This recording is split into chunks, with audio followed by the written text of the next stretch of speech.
तर मुख्यमंत्री फडणवीस आणि उपमुख्यमंत्री शिंदेंची अमित शहांशी चर्चाही बघायला मिळाली। पवनराजे निंबाळकर हत्याकांडाच्या निकालावर चर्चा झाली आहे। आरोपींना निर्दोष मुक्त करण्याच्या निर्णयाविरोधात सीबीआय हायकोर्टामध्ये दाद मागणार आहे असंही समजतंय। मुख्यमंत्री देवेंद्र फडणवीस आणि उपमुख्यमंत्री एकनाथ शिंदे यांनी केंद्रीय गृहमंत्री अमित शहा यांच्याशी प्रत्यक्ष चर्चा केलेली आहे आणि याच चर्चेनंतर अमित शहा यांनी सीबीआयला निकालाच्या विरोधात वरिष्ठ न्यायालयामध्ये दाद मागण्याचे स्पष्ट असे निर्देशही दिलेले आहेत।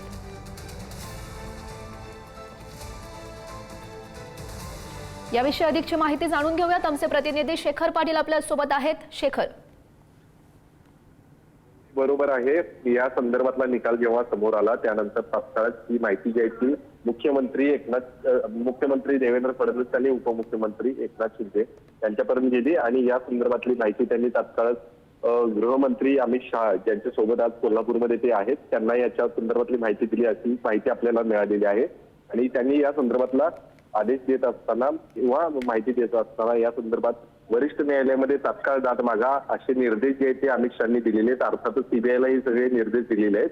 त्यामुळे निश्चित हे प्रकरणाचा आज जरी निकाल लागला असला तरी आता वरिष्ठ न्यायालयामध्ये या संदर्भात आता सीबीआय दाद मागणार का हे पाहणं गरजेचं आहे। शिवाय या सगळ्या प्रकरणात आणखी कोणकोणत्या बाबी ज्या त्या पुढे येणार आहेत, आणखी कोणकोणत्या घडामोडी ज्या ते घडणार आहेत ते देखील पाहणं मात्र आज गरजेचं असणार आहे। आजची सभा जर बघितली तर मुख्यमंत्री उपमुख्यमंत्री जे आहेत ते फोनवरती बोलत असतानाच या सभास्थळावरून जाताना जेव्हा सभा संपली त्यावेळी पाहायला मिळत होते। त्यामुळे अर्थातच या संपूर्ण प्रकरणाचे अपडेट जे आहेत ते फोनवरती ते घेताना पाहायला मिळालेले आहेत। त्यामुळे निश्चित या प्रकरणात आणखी कोणकोणत्या बाबी आता पुढे येणार आहेत, कोणकोणती घटना घडणार आहे हे पाहणं गरजेचं असतं। नक्कीच शेखर, धन्यवाद दिलेल्या सगळ्या सविस्तर माहितीसाठी। तर आता सगळ्यांचं लक्ष लागलंय ते म्हणजे खासदार ओमराजे निंबाळकरांच्या राजकीय निर्णयाकडे। वडिलांच्या हत्या प्रकरणात आरोपींची निर्दोष मुक्तता झालेली आहे। ओमराजेंसाठी हा निकाल धक्कादायक आहे। शिंदेच्या शिवसेनेमध्ये जाण्याबाबतचा निर्णय मतदारसंघामध्ये जाऊन घेणार असं ओमराजे निंबाळकरांनी म्हटलं। ओमराजेंच्या भूमिकेनं राजकीय वर्तुळामध्ये चर्चा सुरू झालेली आहे। दुसरीकडे आपण बघितलं तर शिंदेंनी गृहमंत्री शहांशी चर्चा सुरू केलेली आहे। पवनराजे हत्या प्रकरणात हायकोर्टामध्ये दाद मागण्याचे गृहमंत्री शहांकडून सीबीआयला निर्देश सुद्धा देण्यात आलेले आहेत। तर या सगळ्या संदर्भात अधिकची माहिती जाणून घेऊयात। आमचे प्रतिनिधी सुशांत सावंत आपल्या सोबत आहेत। सुशांत, खरं तर साहजिकच आता एकच लक्ष लागलेलं आहे सगळीकडे, ते म्हणजे ओमराजे निंबाळकरांची निर्णय, त्यांची भूमिका। अगदी बरोबर आहे गौरी, आपण बघितलं असेल तर या निकालाकडे सगळ्यांचं लक्ष यासाठी लागलं होतं कारण ओमराजे निंबाळकर हे ऑपरेशन टायगर मध्ये आहेत आणि ते एकनाथ शिंदेच्या शिवसेनेत पक्षप्रवेश करतील। मात्र त्यांनी आधीच सांगितलं होतं की मी माझा निर्णय जो आहे तो 20 तारीखचा जो निकाल लागेल त्या निकालानंतर मी माझा निर्णय स्पष्ट करेल। आता निकाल त्यांच्या खरं तर विरोधात लागलेला आहे।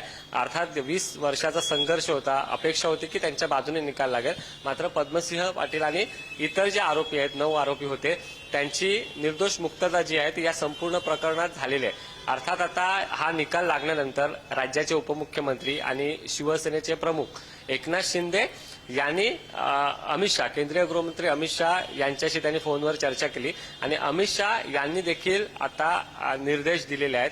अर्थात आपण जर बघितलं असेल तर ओमराजे निंबाळकर यांनी स्वतः सांगितलं की मी हा निर्णय आपल्याला जो आज न्यायालयाने दिलाय तो मान्य नाही आणि या संदर्भात आपण पुढच्या न्यायालयात दाद मागू। अर्थात आता याचे राजकीय परिणाम काय होत आहेत, कारण ओमराजे निंबाळकर यांनी सांगितलंय की मी पक्षप्रवेश करणार की नाही हे माझ्या मतदारसंघात जाऊनच जाहीर करेल।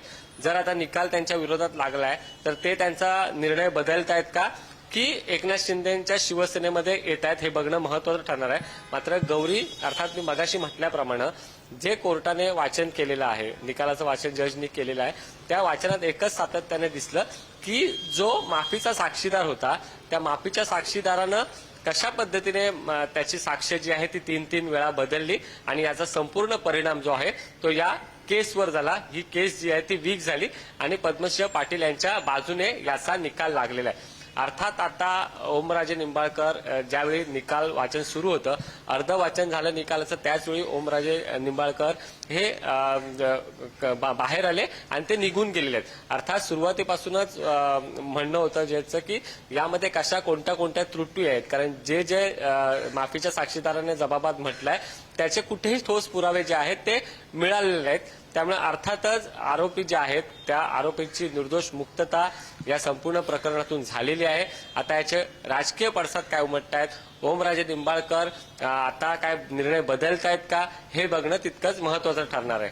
गौरी, हो सुशांत, आपण बघतोय खरं तर खासदार ओमराजे निंबाळकरांच्या जे त्यांची भूमिका असेल त्याकडे सगळ्यांचं लक्ष असेलच, मात्र यामध्ये ठाकरेंच्या शिवसेनेची नेमकी काय भूमिका असेल याकडे सुद्धा सगळ्यांचं लक्ष असणार आहे। नेमक्या काय प्रतिक्रिया सध्या समोर येतात ठाकरेंच्या शिवसेनेकडून?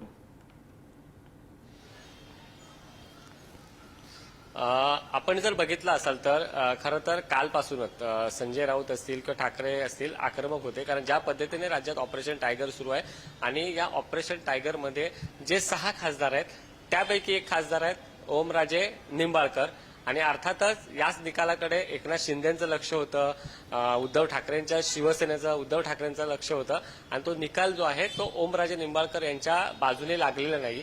त्यामुळे ठाकरेच्या शिवसेनेकडून देखील आता नेमक्या प्रतिक्रिया काय येणार आहेत हे बघणं महत्वाचं ठरणार आहे। मात्र ज्यावेळी ओमराजे निंबाळकर या निकालासाठी आले होते त्यानंतर काही शिवसेनेचे कार्यकर्ते या ठिकाणी घोषणा देताना देखील बघायला मिळाले, त्यांना पोलिसांनी ताब्यात घेतलं।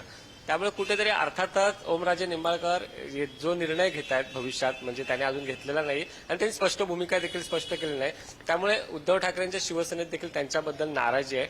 अर्थात आता ओमराजे निंबाळकर त्यांच्या मतदारसंघात जातील आणि त्यानंतर हे काय निर्णय घेतात हे बघणं महत्वाचं ठरणार आहे। मात्र ऑपरेशन टायगर, कारण एकनाथ शिंदेंनी म्हटल्याप्रमाणे ऑपरेशन टायगर हे आता पूर्णत्वास आलेलं आहे।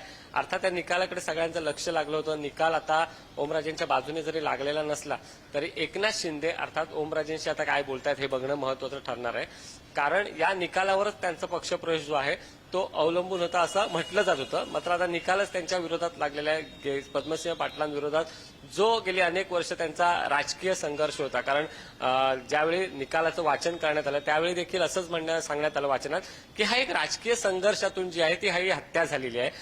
ज्यांची हत्या झाली आणि ज्यांनी हत्या केली असा ज्यांच्यावर आरोप होता ते एकमेकांसमोर निवडणूक लढले होते आणि त्यानंतर ओमराजे निंबाळकर यांच्या वडिलांनी देखील एक तक्रार दाखल केली होती तिथल्या एसपीनं की माझ्या जीविताला धोका आहे, मला सुरक्षा पुरवा, आणि त्यानंतर सगळ्या घडामोडी घडल्या। मात्र जी घडामोड घडली त्यात कुठेही पुरावे जे आहेत ते ओमराजे समोर निंबाळकर आलेले नेमकी नाहीत। काय भूमिका घेत आहेत आणि ऑपरेशन टायगरचं नेमकं काय होतं हे बघणं अत्यंत महत्वाचं असेल। धन्यवाद दिलेल्या सगळ्या सविस्तर